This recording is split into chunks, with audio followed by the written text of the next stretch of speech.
History usually remembers the young and the fast, the reckless prodigies, the adrenaline junkies who burn bright and vanish just as quickly.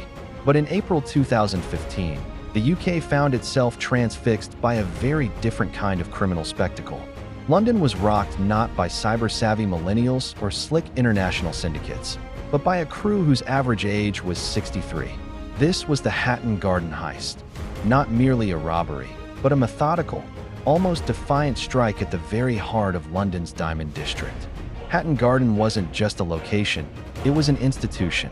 For centuries, it had been the fortified bloodstream of Britain's gem trade, a place where vaults were meant to be unassailable and trust was built on steel, concrete, and tradition. And yet, over the Easter weekend, a group of pensioners quietly rewrote that assumption. These weren't Ocean's 11 specialists with tailored suits and digital wizardry. They were the bad grandpas of the criminal underworld, men with walking sticks, hearing aids, and decades-old grudges against a system they believed had left them behind. Some were career criminals long retired. Others had drifted in and out of legality, but all shared one thing: time. Time to plan, time to wait, time to do things the slow, hard way. While modern security systems were designed to detect speed, force, and noise, these men relied on patience and muscle memory. They trusted techniques learned long before biometric scanners and motion sensors, hand tools over hacks, endurance over flash. For 2 nights, they drilled through nearly 2 meters of reinforced concrete, stopping for tea breaks, arguing, laughing, and returning again, method by method, inch by inch. In an era obsessed with innovation, the Hatton Garden crew exploited a blind spot. No one was looking for criminals who moved this slowly. Their tradecraft wasn't obsolete, it was simply overlooked. And for a brief, surreal moment, a gang of aging thieves proved that experience, stubbornness, and old-school know-how could still outmaneuver the modern world. The heist wasn't just about diamonds and cash. It was a reminder that history doesn't always belong to the young and the fast. Sometimes, it belongs to the patient, the underestimated, and the men everyone thought were already finished. Imagine the scene. It's Easter bank holiday. London is quiet in that uncanny, hollow way it only gets a few times a year. Shutters down, offices dark. While the city sleeps, this crew is suspended inside an elevator shaft, moving with the care of men who know one wrong sound could end everything. They manually disable high-tech sensors, systems designed for speed, not persistence. Ahead of them is a wall of reinforced concrete, more than half a meter thick. Explosives are out of the question, too loud, too crude. Instead, they bring patience. A diamond-tipped core drill bites into the wall, grinding for hours in near darkness. Progress is slow and exhausting. 3 massive, overlapping holes are cut, each one a small victory, until the opening is just large enough for a body to squeeze through. This is where the concept of trust becomes a double-edged sword. The security companies trusted their vibration sensors to scream if anything went wrong. The police trusted automated grading systems to sort real threats from background noise. But the thieves trusted something far older and far simpler: silence. They understood rhythm.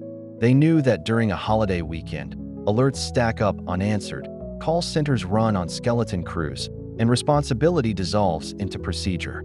An alarm without urgency is just data. By the time anyone was really paying attention, the work was already done. What they exploited wasn't a flaw in the technology, it was the gap between security systems and human vigilance. A space where machines assume people are watching, and people assume machines will tell them when to care. That gap, quiet and invisible, was all the invitation they needed. The thieves thought they had committed the perfect crime. They walked away with an estimated £14 million in loose diamonds, gold, and cash. No alarms screaming, no police cars screaming up the street, just empty vaults in a city that didn't even know it had been robbed yet. For men who had spent a lifetime on the edges of the law, it felt like vindication. But they made one classic mistake. They trusted their own legend. Operation Spire, led by the Flying Squad, didn't begin with a single breakthrough moment. It began with patience, the same kind the thieves themselves had relied on. Investigators pored over thousands of hours of CCTV footage, tracking not faces but habits. The way people walked, the cars they favored, the routes they took without thinking. And then came the human edge, covert listening devices. The police planted bugs in the thieves' cars. They didn't catch confessions in dramatic monologues. They caught something far more useful: routine, conversations in pubs, complaints about sore backs and bad knees, bragging about the score, arguments over who deserved more of the shiny stuff and who had nearly messed it all up. Pride, paranoia, and familiarity did what no alarm system could. And this is where we come back to community trust from the other side of the law. The flying squad didn't just follow technology. They understood the ecosystem of London's career criminals. They knew the social gravity of certain pubs, certain postcodes, certain voices. More importantly, they knew who still had the knowledge to use that specific kind of drill, who had learned the craft before digital shortcuts existed, and who still trusted their hands more than a keyboard. In the end, it wasn't the vault that gave them away. It was the community they couldn't help returning to, and the belief that after pulling off a historic job, they were untouchable. When the trial ended in 2016, the sentences were harsh, especially given the age of the men in the dock. Prison terms were handed down, appeals were made, and a chapter closed in the courtroom. But the money? Much of it never came back. Millions in diamonds, gold, and cash simply vanished into the city, buried in back gardens, stashed in lockers, or passed hand to hand until it lost all traceable identity. Somewhere, pieces of the heist may still be sitting untouched, waiting for owners who will never return. But the real legacy of the Hatton Garden Heist wasn't what was stolen, it was what changed. The crime forced a national reckoning with how high-value areas protect themselves. It directly shaped the business sector safety initiatives that now define modern security planning in the UK. In Hatton Garden today, there is a literal ring of steel, reinforced infrastructure, shared surveillance, coordinated alarm responses, and constant information flow between businesses and police. Shopkeepers are no longer isolated fortresses. They are nodes in a network, digital and physical, where silence is no longer trusted. Alerts are verified, anomalies are questioned, and responsibility is shared. The assumption that a contract with a security firm equals safety has been replaced with something more demanding, but far more effective. Prevention is no longer just about the lock on your door or the thickness of your walls. It's about the strength of the handshake with your neighbor, the relationship with your local constable, and the willingness to pick up the phone when something feels off.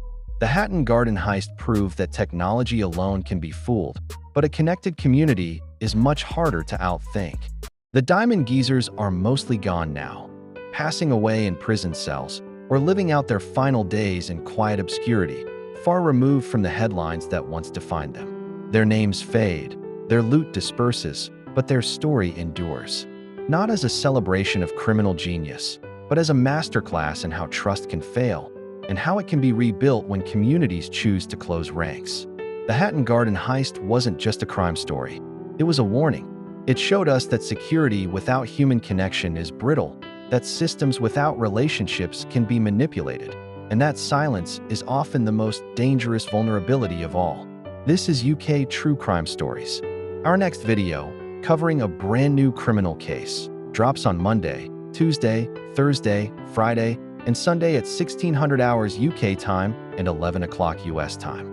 If you want to see the blueprints behind how these crimes are pulled off or understand the legal and policing reforms that follow, make sure you're subscribed and let me know in the comments. Because the real lesson here isn't about vaults or diamonds.